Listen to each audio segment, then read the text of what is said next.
চলো সকাল সন্ধ্যার নাস্তা কিভাবে বানাই তোমরা দেখতে থাকো। যদি এইভাবে বানিয়ে খাওয়া হয় খুবই ভালো লাগবে। এইভাবে বানিয়ে বাচ্চাদের টিফিনও দিতে পারো তোমরা। তোমরা চায়ের সাথে তো সব রকম করেই খেয়েছো, এইভাবে যদি একবার বানিয়ে খাও তোমাদেরকে খুবই ভালো লাগবে। এটা খুব সুন্দর খেতে। চলো জল পরোটাতে কি কি উপকরণ দেবো তোমরা দেখতে থাকো।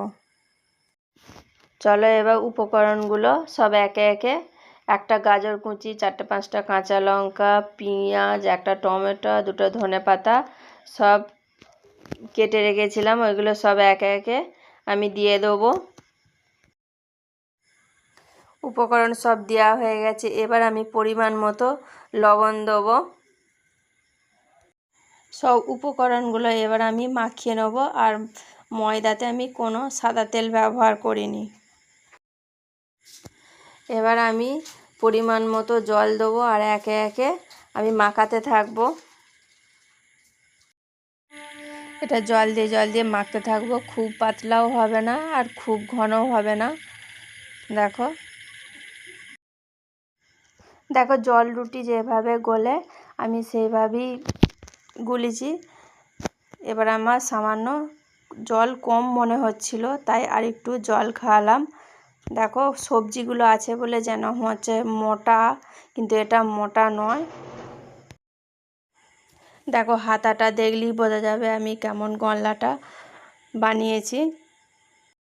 দেখো গ্যাসটা জেলে আমি ননস্টিকারের তাওয়াটা আমি বসিয়ে দিলাম, দিয়ে এবার আমি পরিমাণ মতো সর্ষের তেল দিয়ে দেবো। এটা সাদা তেলও হবে, সর্ষের তেল দিলে খুব সুন্দর খেতে স্বাদ হবে। তেল গরম হয়ে গেছে, এবার আমি এক হাতা নিয়ে অল্প করে দিয়ে এবার আমি হালকা করে ওটা হাতাতেই ঘুরিয়ে ঘুরিয়ে ওটা চাড়াতে হবে, কিন্তু চেপে বেশি চাড়ালে ওটা জিনিসটা জড়ো হয়ে যাবে। আর প্রথম বলে আমি ছোট দিলাম। দেখো আমার এক পিঠ কিন্তু হয়ে গেছে। এই রকম হলে তবে উল্টানো যাবে, না হলে কাঁচা থাকলে উল্টাতে গেলেই ছিঁড়ে যাবে। দেখো এবার আমি এপিঠ ওপিঠ করে ভালো করে চেপে চেপে আমি ভালো করে ভেজে নেব, কিন্তু যে ফুলে নে বলে যে শক্ত হবে সেই টাইপের নয়। এটা না ফুললেও এটা নরম একদম তুলোর মতো হবে। আবার কিন্তু আমি অল্প করে তেল দিয়ে দেখো এক হাতায় পুরো আমি দিয়ে দিলাম। এবার দেখো আমার একটুখানি ওখানটা চেপে ঘুরানো হয়ে গেছে, তাই ওখানটা জড়ো হয়ে গেছে। দিয়ে আবার আমি আস্তে আস্তে চাড়িয়ে আমি ঠিক করে দেবো। দেখো এবার একটু আমি বড় দিয়েছি, আর একটু বেশি করে তেল দিতে হবে। দেখো আমার কিন্তু হয়ে গেছে। আবার আমি কিন্তু এক পিঠ উল্টে দেবো, ভালো করে উল্টে পাল্টে লাল লাল করে একটু ভেজে নিতে হবে। যে যেমন পছন্দ করো সে তেমন ভেজে নেবে। দেখো আমি এই রকম টাইপের আমি ভেজেছি। দেখো এপিঠ ওপিঠ করে ভালোভাবেই ভাজা হয়ে গেছে, এবার আমি তুলে নেব।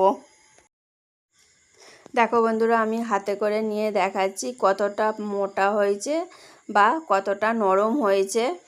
আমি দেখো কতটা একদম নরম তুলোর মতো হয়েছে, একদম আমি কেটেও দেখাচ্ছি কতটা নরম হয়েছে।